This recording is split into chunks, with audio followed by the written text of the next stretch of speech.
Peace and blessings. Spirit Squad was good.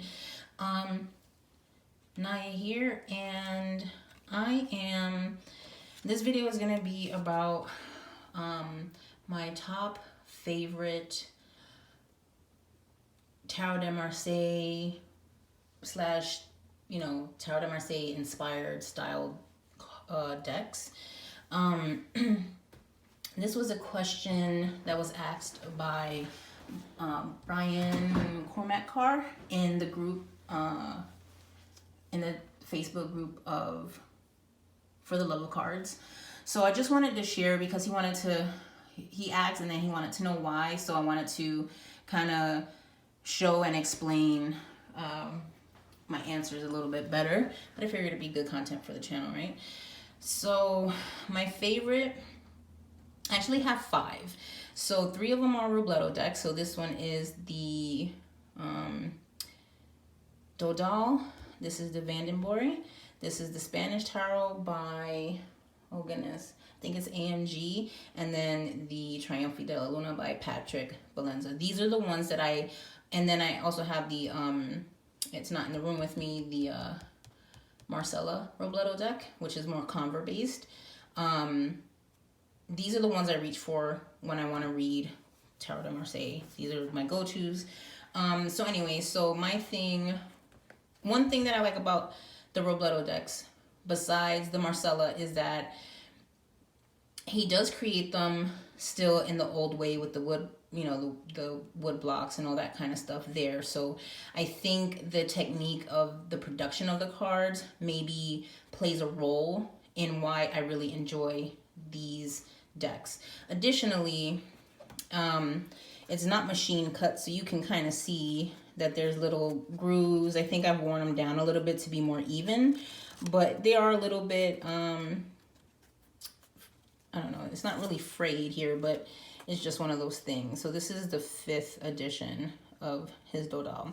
So I like the cream color background. It feels really antiqued.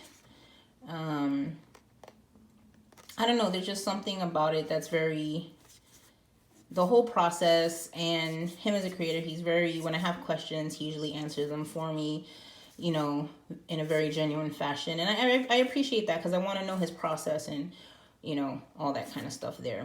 So one of the other things I like about it is the size of the cards. I don't have the hugest hands. So I wanted to compare it size-wise so you guys can understand.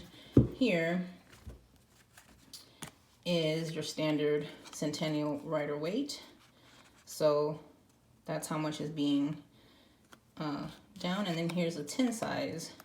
So you can see it's somewhere in the middle. It just makes it really, really comfortable, and the cardstock is really amazing. Like if you like to riffle shuffle, overhand shuffle, it's like really buttery and stuff like that.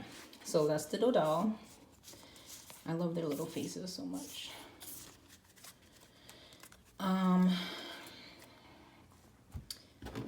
The Vanden, I don't know if I'm supposed to say Vandenborre or Vandenborre, like I want to roll my R's, is another deck.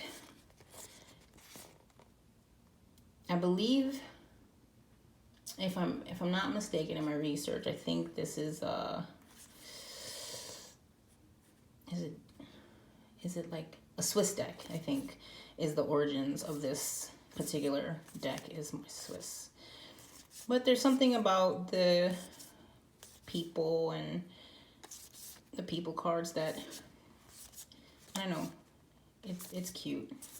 And it's a little bit different, but not so much so that I can't read them. What I like about many of the pip cards here, I know I just went through these, so I apologize, is, I don't know, is it the wands maybe? No, not the swords. So you see the wands cards? They have like the number right in the middle. So you'll know if a card comes up reversed or upright. Maybe not with the 8 necessarily, but that's there. But I think it's only in the wands. Cups, obviously you can tell, and then swords, if they're upright or not. So, but of course you have to be more comfortable. Oh wait, see the swords? This has a 9 in it. But anyways, it just depends how comfortable you are with Tarot de Marseille and whether or not you read with reversals, if it, you know, if that would make a difference. But I find this deck very charming. It's very cute. It's also the same size as this one, the same kind of printing situation, cardstock, and all that kind of stuff. So, so I like these. And the Marcella deck is factory made. So there is like a 2-part box, and the cut is clean on it. I'm sorry it's not in the actual video. I apologize for that. It's like way somewhere else. Okay, so let's talk about the Spanish tarot. So as you can see, is this even the same size? It's actually even a little bit slimmer than these. So what I like about this deck is, one, it has like purples in it. It kind of has like these quirky colors that you don't usually see. So if I want something a little bit different, that's not necessarily, you know, I don't know. There's something about the colors that I like and I'm drawn to. Sorry.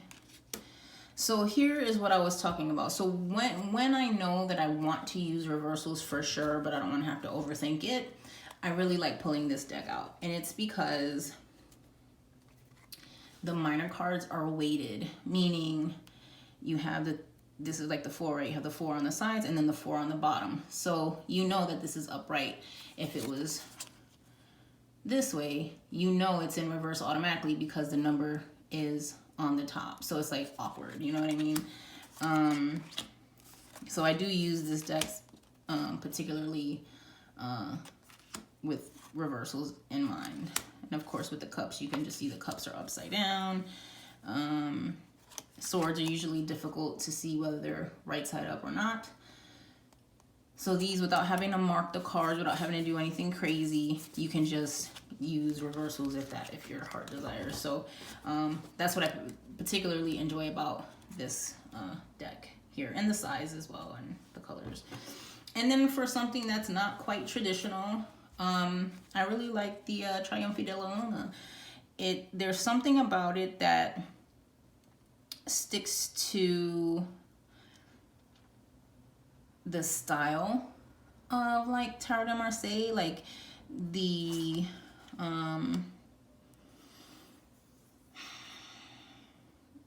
maybe like the way that things are portioned out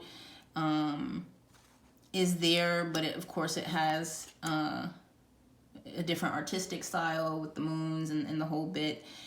There's something a little fantastical about it, but I particularly enjoy the minor cards. They're very ornate.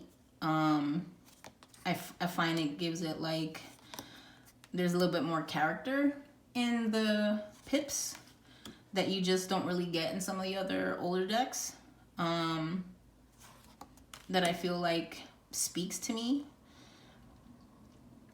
See, some of these are not quite standard in terms of reading directionality and things like that, but I don't know, it's because it's fantastical. I feel like it gets my imagination going, which leads me into my intuition, and so I don't really have such a difficult time reading with this deck, and there's something aesthetically pleasing about it.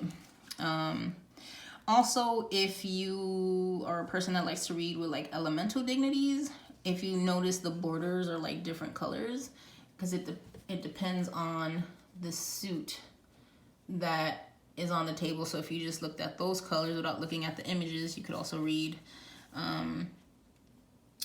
in that way, elemental dignities, which is, you know, all kinds of tarot techniques and all that kind of stuff here. And this deck is like a standard size as far as like the standard Rider-Waite goes here. So that's what's going on with that. And so yeah, so these are basically my go-to Tarot de Marseille decks. I do own a couple other ones, but I don't reach for them as often as I do these. I definitely wear these in and break these in, And yeah, so I'd like to pose a question to you guys too. If you guys use Tarot de Marseille, which are your favorite ones and why? Thank you for even bringing up that question in the For the Love of Cards group. And I'll see you guys on the next video. Much love, many blessings, peace.